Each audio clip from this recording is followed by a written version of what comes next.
As we enter into the next phase of collapse here in the United States, one of the most difficult challenges that we are all going to be facing is the credibility of our information sources. Whether it is online influencers that you just don't know whether you can trust, or whether it is the huge tidal wave of artificial intelligent influencers that are just deluging this space with information that might be accurate but might not be accurate, it's critical both for everyday, normal, day-to-day life and also, especially for emergency situations, to know that the information you're getting is actually accurate and that you can trust it. In this video, we're going to talk about how to navigate that landscape so that you can discern the credible information from the non-credible information. If heading off into an uncertain future is sort of like walking through a field barefoot, in this video, we're going to talk about how you can discern where are the safe places to put your feet and where are the places you probably want to avoid.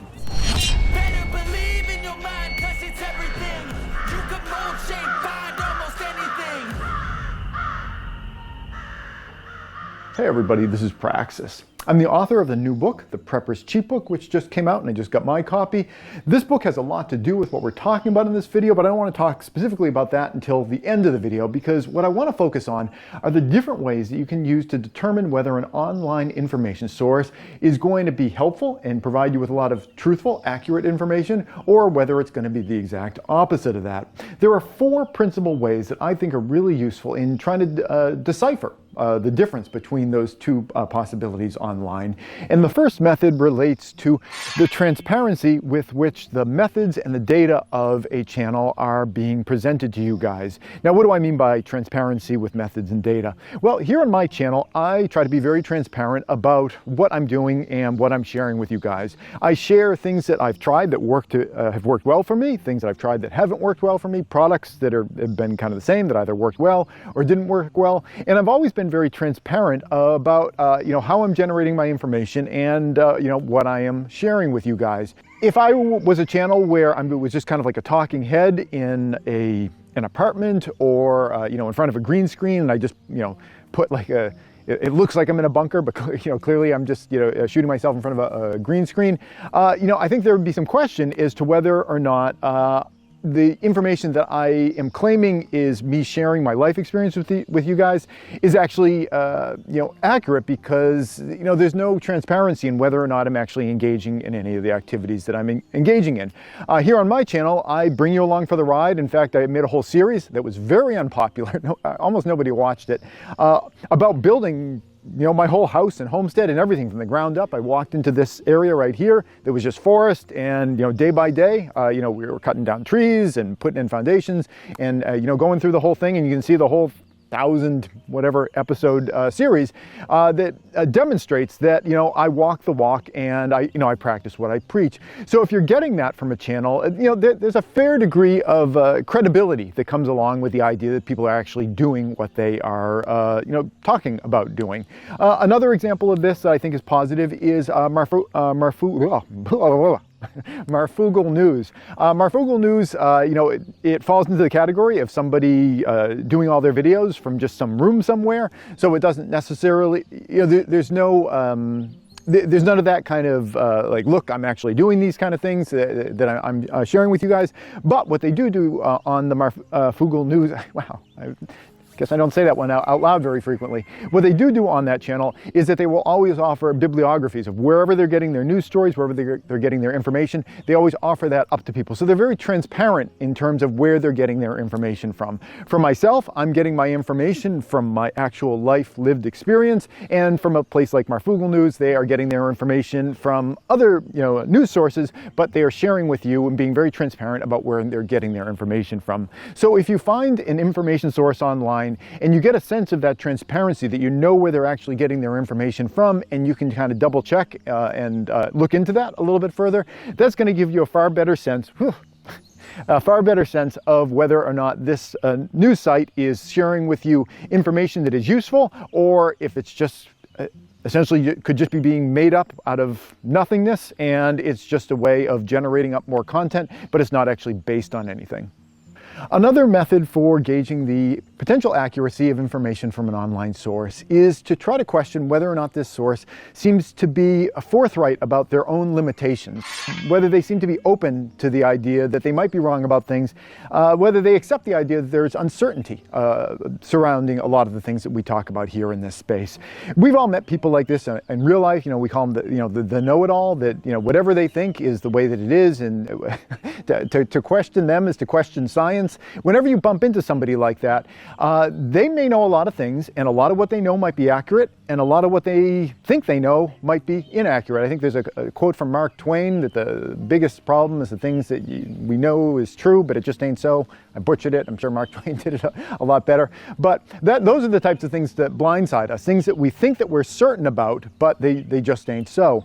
And whenever you run into people that always think that they're right about everything all the time, and they don't acknowledge their own limitations in knowing things and figuring things out, what that really means is that they are lacking the internal mechanisms for error correction.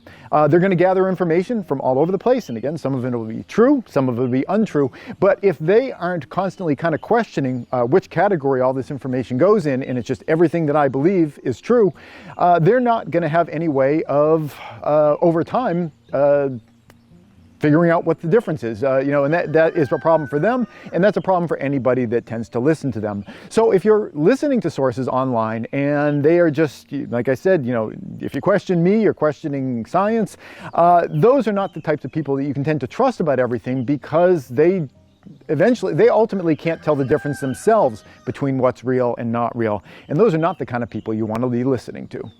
Another way of determining the accuracy of an online information source is to look for consistency over time. Now, this might sound like it's the polar opposite of what I just talked about it being bad if people are consistently saying, no matter what, I'm right all the time and I'm never going to change my mind, and being very rigid like that. And I'm not talking about that type of consistency. What I'm talking about is consistency of values and consistency of reality. Let me just give you an example here. Donald Trump, very polarizing political figure. There are people that are just dead set against anything that Donald Trump advocates for. There are people that have advocated for causes in the past that when Donald Trump comes over and he starts advocating for that exact same cause, the people that in the past had advocated for that suddenly flip things around their head and figure out some way of thinking that whatever Donald Trump is advocating for must be bad, so that cause that they used to support must also be bad. So people that are constantly kind of changing their perspective on things just based on political wins, that is a sign that that's probably not somebody that you want to be taking advice from. Here's another example that's a little bit more facts on the ground, kind of concrete. Environmental disasters, they happen all around the world. Here in the United States, we've seen them happen where there'll be a situation where some kind of a toxin will be spread, over a large area. And it's just not economically viable to really fully clean all that stuff up or to move people out of that area. It's just not going to happen. The political solution to that tends to be if this is considered the safe level of whatever that toxin is in terms of people's exposure to it, and the actual amount in the environment now is up here, the political solution generally seems to be to just change what they say is the safe level. They're like, oh, no, that's not what the safe level is. It's actually up here. And this brings me to why I made this book that I talked about a little bit earlier at the beginning. This book is a snapshot of all sorts of information before it gets messed with. And we saw this all during COVID, where the government would have a perspective on things, like, let's say, natural immunity, that there was a scientific consensus about natural immunity. But then as the event was unfolding and there was money to be lost or made in that case by changing the perspective on what the reality of natural immunity was, there was a consensus in the mainstream media to just change reality, to be inconsistent with the view of what natural immunity meant. That's what this book is all about, is taking a snapshot of things as they really are before there's money to be made or lost. One example out of this book, relates to radiation. I have a whole section here on radiation, what are considered, quote unquote, safe levels, less safe levels. Let's say there was some sort of a radiological emergency here in the United States where there was a lot of radiation spread across a wide area. It just would not make economic sense to clean it up, and you just couldn't move all those people out of there. So what's the likely response from the government going to be? Is probably going to say, oh, you thought that was what's safe? No, safe is up here. This is a snapshot of where that safe level is considered before there is money to be made or lost based on agreeing where that safe level is. So I wanted this for myself. I wanted to have it in a hard copy because you go online later and remember the definition of a vaccine was changed, depending on which website that you went to. This is a snapshot of the scientific reality of lots of different things prior to it becoming politically expedient to try to change that reality. This is essentially consistency bound in 196 pages. I've got a link down in the description below if you want to get a copy of this book for yourself, but you don't need to buy this book. If you go down to that link below, the table of contents is right there. It tells you everything that I put into this beautiful full color book, and you could just look up all that information yourself. It's all freely available online, so you could use the table of contents as a springboard to just think about all the types of information you would want to lock in ahead of time so that you have the real deal information when you need it. The last method that I wanted to talk to related to finding trustworthy online sources is actually a method that I would suggest that you do not use. And that is to trust your gut. Now, trusting your gut is a popular thing that people claim that they do in order to figure out whether something's accurate or not. But I would suggest that it's really a terrible way of going because it's just so vulnerable to being hijacked by emotional reactions to things, to personal prejudices, to confirmation bias. It relates to what I was saying earlier about people that despise Donald Trump. So suddenly, if Donald Trump suggests that he advocates for something that they used to be all for, suddenly they're gonna flip-flop on that, and it's an emotional reaction to things. Just because someone gives you, just because somebody gives you the chills doesn't mean that that person is being disingenuous. Doesn't mean that their information is any less accurate than somebody that looks like $1 million and has like the $10,000 hairdo and the perfect suit and is just rubbing you all the right way. Trusting your gut is just, it's a great way of getting manipulated by people, and it's a great way of being hijacked by people. And unfortunately, it's the major way that a lot of people tend to make their decisions just because they don't really have any other techniques that they can use. I hope some of the techniques that I've shared with you in this video are helpful.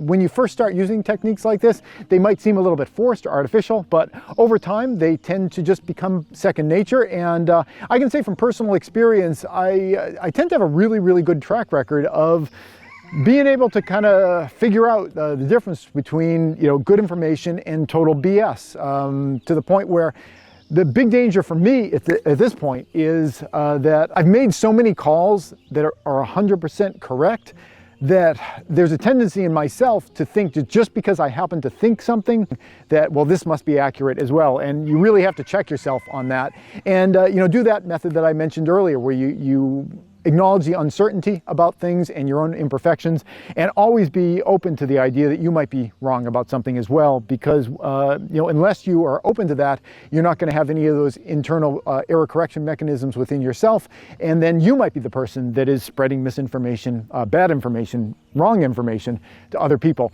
And with the types of things that we talk about here on this channel, life and death kind of stuff, you don't want to be spreading bad information that might end up getting people killed. That's it. I hope you found this video helpful, and thanks for watching. Hey YouTube preppers, if you enjoyed this video, here's another that I think you might like. But before you click on it, I wanted to take a moment to thank all the people you see on the right-hand side of your screen. They help to support all the work that I do here over at patreon.com. If you'd like to join them and get your name added to the list, the link's below.